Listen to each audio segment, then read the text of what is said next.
ഇപ്പം ഞങ്ങൾ ഇടയ്ക്കിടയ്ക്ക് വാങ്ങുന്ന ഒരു സാധനങ്ങളിലൊന്നാണ് കേട്ടോ ഈ പാലക്ക്. അപ്പോൾ ആദ്യമായിട്ട് വാങ്ങുന്ന സമയത്തൊക്കെ ചെറുത്തന്നെ പറഞ്ഞു, ഇതെന്തായാലും വേസ്റ്റായിട്ട് പോവുള്ളൂ, നമ്മളെന്തായാലും കഴിക്കാൻ പോകണില്ല എന്നൊക്കെ പറഞ്ഞതായിരുന്നു. പക്ഷേ ഫസ്റ്റ് ടൈം ഞാനിത് ഉണ്ടാക്കുന്നത് ബീട്രൂട്ടിൻ്റെ ഒപ്പമായിരുന്നു കേട്ടോ. ആ ബീട്രൂട്ട് ഉപ്പേരി ഉണ്ടാക്കുമ്പോൾ അതിൻ്റെ ഒപ്പം ഇതും കൂടി ആഡ് ചെയ്തു. അപ്പോൾ ഭയങ്കര ഇഷ്ടമായിട്ട് എല്ലാവർക്കും, ഋതു ആണെന്നുണ്ടെങ്കിലും കഴിച്ചു, എനിക്ക് ചെറുത്തനൊക്കെ നല്ല ഇഷ്ടമായി ഇതിൻ്റെ ടേസ്റ്റ്. പിന്നെ ഞാനൊരു ദിവസം ഇങ്ങനെ യൂട്യൂബിൽ സ്ക്രോൾ ചെയ്തുകൊണ്ടിരിക്കുമ്പോഴായിരുന്നു ഇത് നമ്മളെ മുട്ടയുടെ ഒപ്പം മിക്സ് ചെയ്യണത്. സ്ക്രാമ്പിൾ ചെയ്യുക അല്ലെന്നുണ്ടെങ്കിൽ ഓംലെറ്റ് ആണെന്നുണ്ടെങ്കിലും അതിൻ്റെ ഒപ്പം ഈ പാലൊക്കെ മിക്സ് ചെയ്യണതിൻ്റെ ഒരു വീഡിയോ കണ്ടു. അപ്പോൾ ഞാൻ ഒരു വട്ടം മുട്ട ഇങ്ങനെ സ്ക്രാമ്പിൾ ചെയ്യുന്ന ടൈമിൽ ഇത് വെച്ച് ചെയ്ത് നോക്കിയപ്പോൾ നല്ല ടേസ്റ്റ് ഉണ്ടായിരുന്നു കേട്ടോ. സാധാരണ ഞാൻ ചീരയൊക്കെ ഉണ്ടെന്നുണ്ടെങ്കിൽ മുട്ടയുടെ ഒപ്പം ചീര ഞാൻ മിക്സ് ചെയ്തിട്ട് അങ്ങനെ സ്ക്രാമ്പിൾ ചെയ്യാറുണ്ട്. പക്ഷേ അതിനേക്കാളും എനിക്ക് ഒന്നുകൂടി ടേസ്റ്റ് ഇതിന് തോന്നിയിട്ടുണ്ട് കേട്ടോ.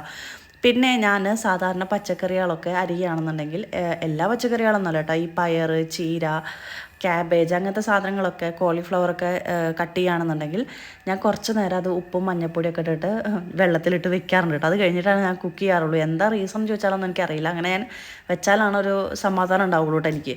അത് കഴിഞ്ഞ് ഞാൻ ഉപ്പേരിക്കുള്ള ഈ സംഭവങ്ങളൊക്കെ സെറ്റ് ചെയ്യുമ്പോഴാണ് ഋതു എണീറ്റ് വന്നിട്ടുണ്ടായിരുന്നു കേട്ടോ. ഋതു എണീറ്റ് വന്നപ്പോഴത്തേനും എൻ്റെ ഓൾമോസ്റ്റ് എല്ലാതും കട്ടികളും കാര്യങ്ങളൊക്കെ കഴിഞ്ഞിട്ടുണ്ടായിരുന്നു. ഈ കട്ടിങ് ആണല്ലോ ഏറ്റവും കൂടുതൽ പണി പിടിപ്പിക്കുന്ന സാധനം. പിന്നെ അപ്പം ഞാൻ ഋതുവിനെ